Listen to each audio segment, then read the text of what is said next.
Okay, hey everybody, welcome to another episode of On the Wrist from Off the Cuff. Today we're bringing you part 3 of the Ginault Ocean Rover review, and this is going to be packed full of watches and comparisons. Now this particular comparison is going to be mainly against these other two watches you see here, and the Longines HydroConquest 41mm and the Christopher Ward Trident Pro Vintage 38mm, and then of course the 40mm Ocean Rover falls kind of in the middle. As far as sizing goes, this one really we're comparing the watch to other options that are out there that have actual original designs, right? So non-homage, if you want something similar, where does this stack up? Now, there are going to be some wild cards I'm going to throw in here apart from these two models, and it's more so because I feel like there are a lot of things that some other watches also have in common with here, and I just wanted to make sure that they are mentioned in the video. So let's go ahead and zoom out and first take a look at a couple of those honorable mentions. Now, the first one I'm going to bring on is the Certina DS Action Diver, and one of the reasons I'm going to bring this out here as far as for comparison goes, I want you to, this is, this has a lot of street cred, the DS Action. It's a really nice piece, although the dial is, probably a little bit more on the homage side because of the offset date, and then of course the rest of the case is really quite different than a sub. I think that's one of the reasons why it it really succeeds kind of standing on its own based on its own design. But one of the things that I thought it really had in common with the Ocean Rover was how excellent that these indices are applied. Look how tall and deep those indices are on the dial. Really fantastically done. And I feel that's kind of where I draw a little bit of comparison. And then, red tip seconds hand is also very close. But if you have a DS Action Diver, you can understand the quality of that dial. I think even the way the lume is filled on those pips is a higher quality on the Ginault.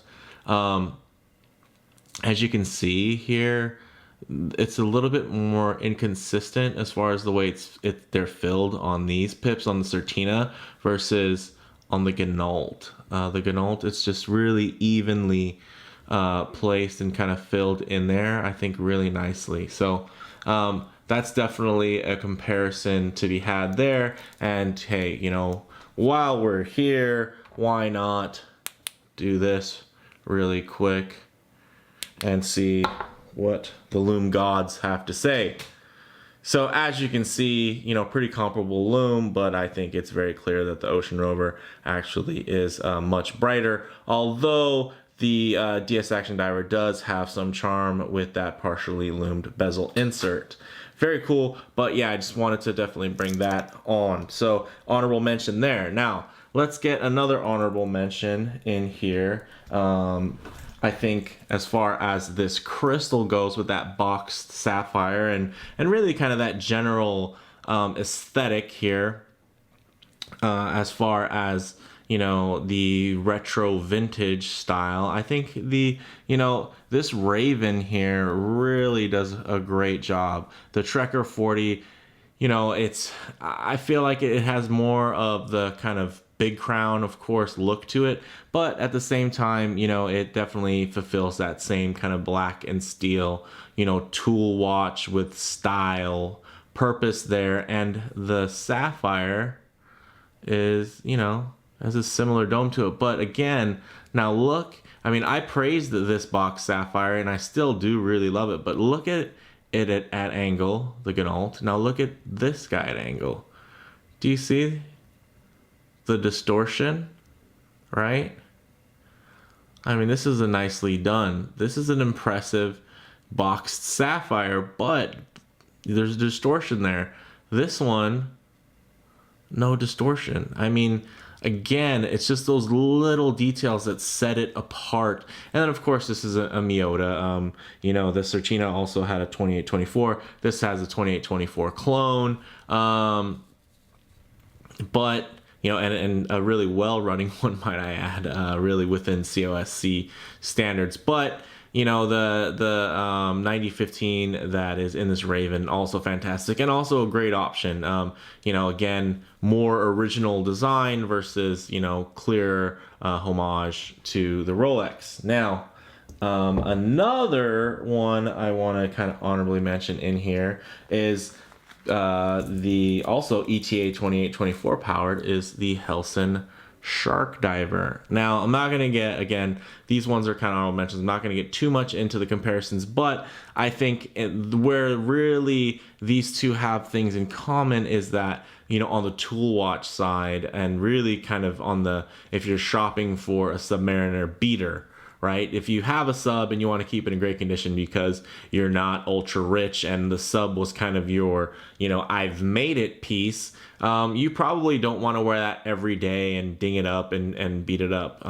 Now, as far as something that could take some abuse, now this Helson Shark Diver definitely could do that. And 40 millimeters, I mean, you can see the dials, the hands, you know, very similar, I'd say proportions. You know, of course, this is going to just be printed, you know, and they have, you know, the updated insert that's just an engraved aluminum versus kind of the coated aluminum, the classic look there. But, you know, very similar kind of Rolex Submariner proportions and aesthetic to it. And let's go ahead and also get these guys going for a nice little quick lume comparison here. Ooh, this is gonna be a bright one. Okay, so as you can see, I mean, that Helson's insane.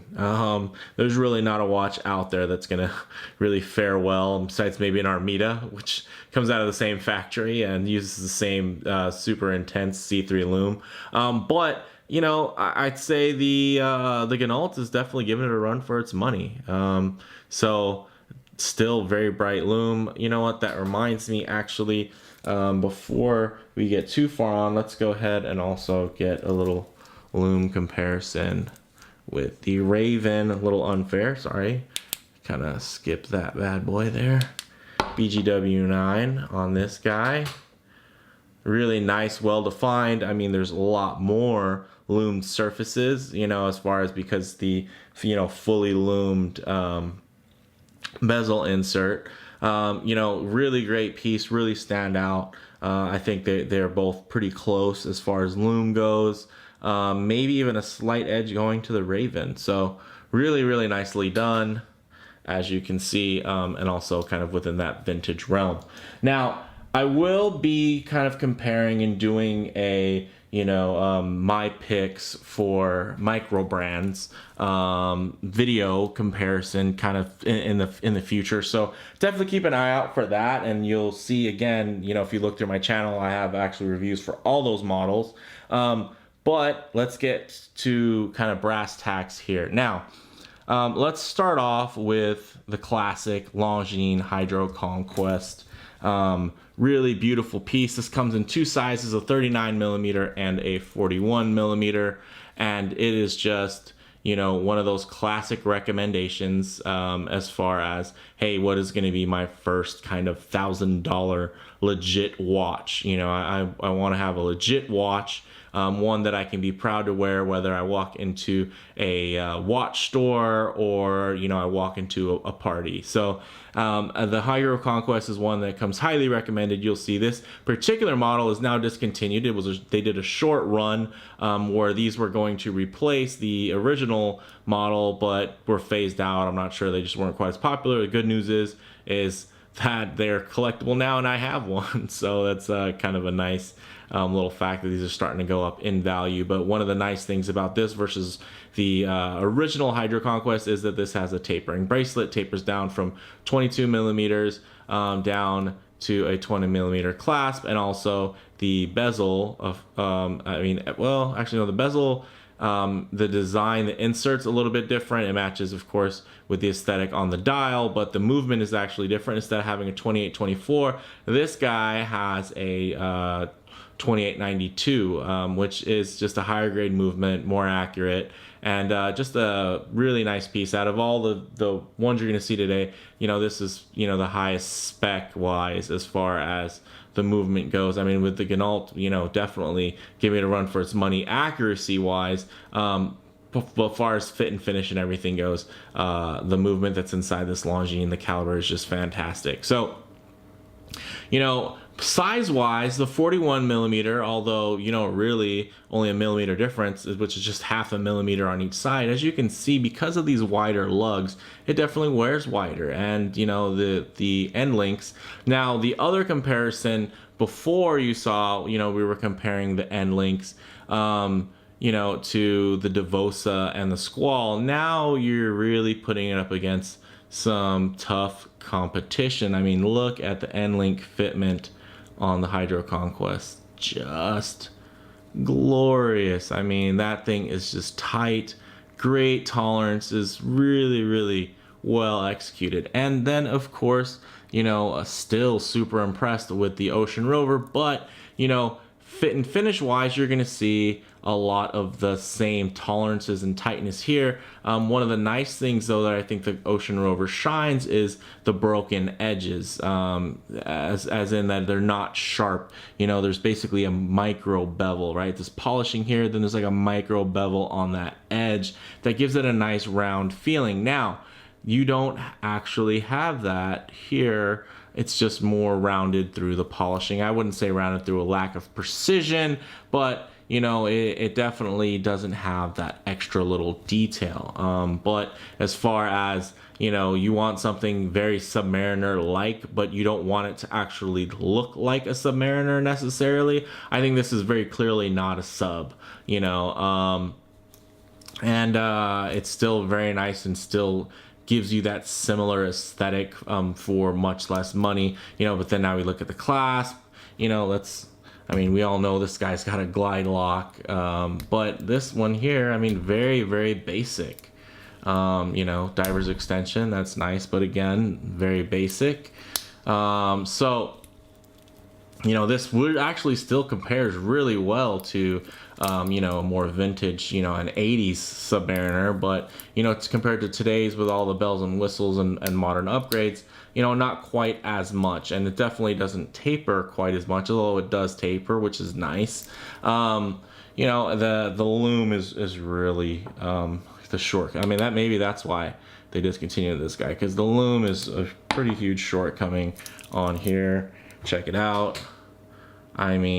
Pretty dim in comparison. So everything else you've seen there today. But I think, it's to me, it doesn't fail because of that. It's just, it's hard in such a value rich, area, that kind of affordable mid-tier, where you've seen, I compared this, to the C60, the 43 model, and then also, the Certina, there's just a lot that's in that, the Oris Aquis, Rado D-Star 200. So, but finishing wise, I think this guy is a great representation of the quality. If you really want to get that fine fit and finish, the Longines, I think, I've seen some mixed reviews. Some people are like, oh, the bracelet feels cheap. It's not a cheap bracelet whatsoever. I think they're just more so concerned with kind of the gaps that are in there, but that's by design. That's just the way this H-Link is made, is to have space in there for comfort. It's not through lack of tolerances. These tolerances are very nice and very tight, as you can see just by looking at that end link there. So that's kind of my take here on the HydroConquest. Now, if we compare to the Christopher Ward C60, now this is another, I think this is a pretty nice matchup. Now we're looking at a 38 millimeter versus a 40, and it definitely has that smaller, more vintagey aesthetic. It has that patina lume, matte bezel, although this one is ceramic. Now, value proposition wise, it's really tough to beat Christopher Ward. I mean, this thing's got 600 meters water resistance. You know, it has the matte ceramic bezel. I mean, really kind of its own design language, while still, you know, I think it still easily fits into that, you know, Submariner category. But now look at these end links. Look at the quality, the finishing on there. Now, I think that these are actually pretty comparable at this point now versus the DeVoe Sir, you know, it's pretty huge difference, you know, or the Squall, which were very similar in kind of the softness to the edges. You know, actually, one that's a good example of kind of the soft edges on the end links. Look at that DS Action. Much softer. I mean, it's nicer than the Squall, you know, and the DeVoe Sir from the other review, but, you know, if it had the similar sharpness to what's here in these links, that would have been just killer. But you can see that, you know, it's just a little, that's, to me, that's more of the standard kind of end link you're going to see, which is what makes this one here, this like just beautifully, just sharply crafted end link stand out and to be appreciated that much more. Now here you're gonna see, although yeah, there's a bit, you know, it's a little bit softer, it's because it's polished, right? And you know, you compare that end link to the center links that are polished, it has a very similar profile. You know, it's a broken edge. It's not necessarily you know, rounded because it's due to lack of precision. Again, it's part of the design now. So, you know, again, this is going to wear very similar, you know, but look, a lot more modern. This one actually does have a nice taper, very, very similar to what you're going to see here. You know, it's going to taper down. This one's going to taper to 16. This is going to taper down to an 18. But it's a real taper that feels good. And then now you have a more modern clasp option from Christopher Ward. I mean, not that the Ginault has an old school option, but I'm just saying in comparison to like the Longines, now you have the push button clasp there, all milled out, very nice. And then of course you have a little quick adjust here where you just kind of ratchet and then you can push in, pull out,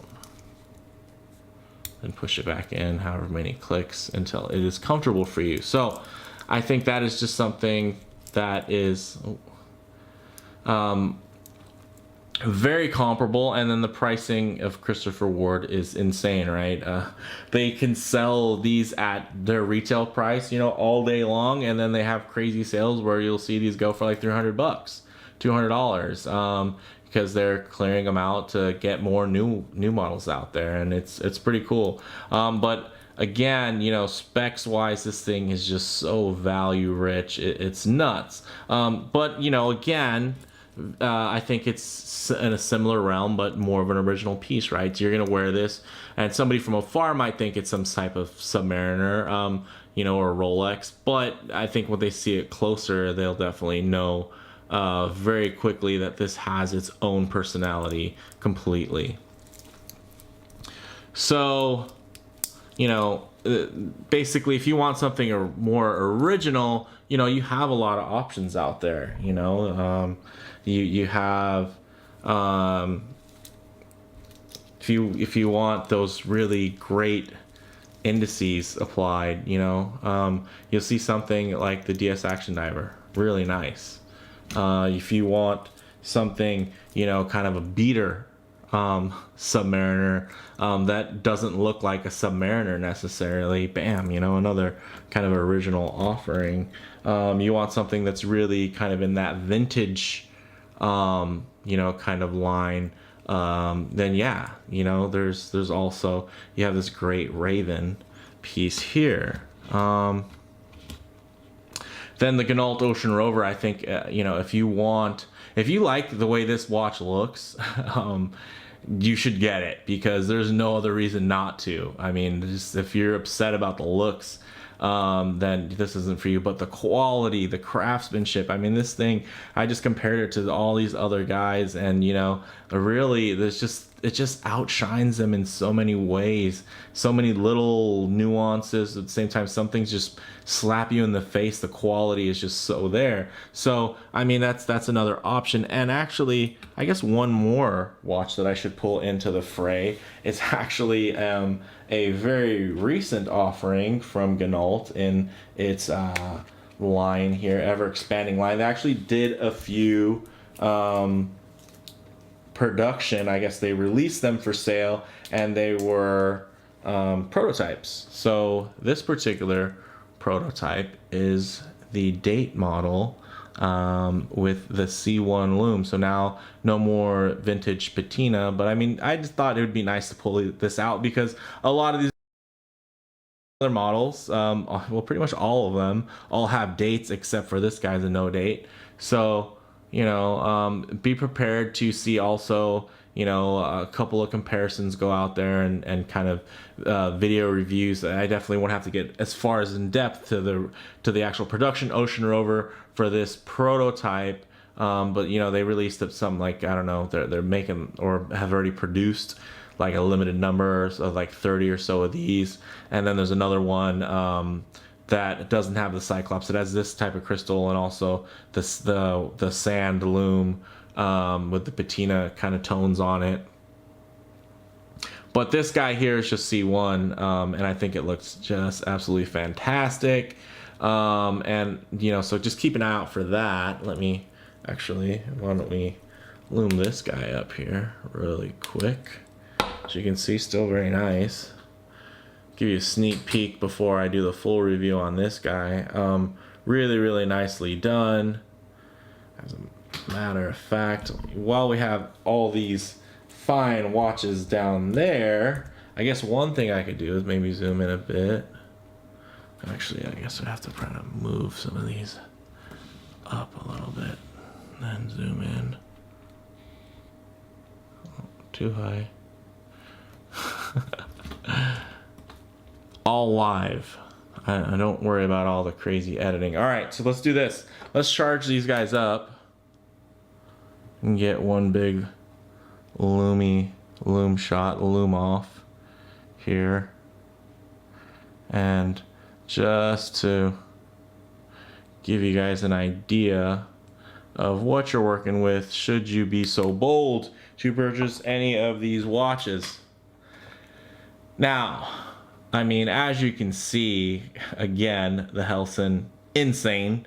But then we move down to the Christopher Ward. I mean, I think it's definitely good lume. Actually, similar tone to the Ginault Ocean Rover. Then we see that, you know, great pumping BGW9 there in the Raven, fantastic. Then we get to the Ginault.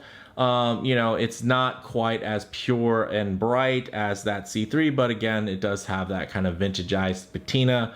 And then, oh man, the kind of dismal Lume Shot there for the HydroConquest, as you can see, fading very fast, beautiful in the light, but at night this thing disappears. And then you got the DS Action Diver, very beautiful, very bright and legible, but you know, the that bezel doesn't quite charge up as good as some of these other ones here that you're seeing, the lumed bezels, where there's a thick application of that lume. So basically, all in all, this, you know, this, the kind of the focus of this episode was, you know, you really like the Ginault Ocean Rover, but maybe you want something more original, right? These are your other options that are out there that are going to be more original, right? But they still kind of have that Submariner-y aesthetic.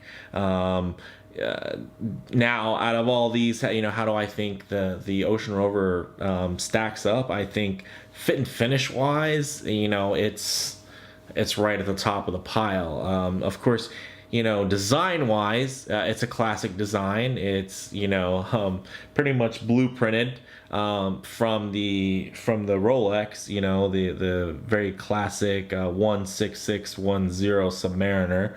So you know, you can't really fault it for that portion. But you know, I think as far as their ingenuity to do, you know, the patina Lume with the sword hands, kind of the red painted seconds hand, you know, kind of that yacht mastery kind of look, I think it was really, you know, pretty genius. I think they really pulled a lot of those elements together really nicely, and I guess I could say the same for all the company here, in that, yeah, they do have that Submariner kind of feel, but they've done something to kind of make it their own and have their own look and feel and aesthetic to them, while still kind of being in that category.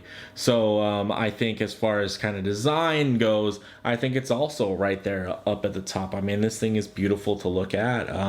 I don't wear a lot of black, so I do, yeah, I wish I had more opportunities to wear some of these black and steel watches you see in front of you. I do normally wear a lot of blue, so you know, the blue divers get a heavy wrist rotation. So if you're listening, Ginault, you know, we need a blue.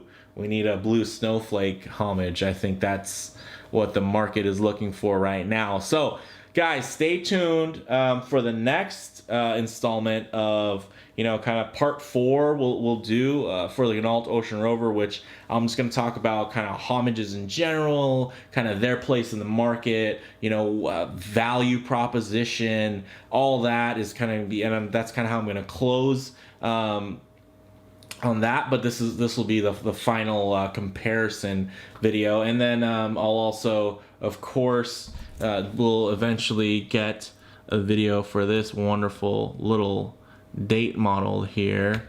I'll get that put together. I'll probably compare it also to the Squall 20 Atmos Classic, because it also has a date window. Maybe I'll do a little head-to-head between those two. And you know, other than that, guys, I appreciate your support. I know these videos normally get quite a few comments, so make sure, I am interested, even if I don't get a chance to reply to all the comments, I definitely do enjoy reading them all. And there's never one that I probably haven't read.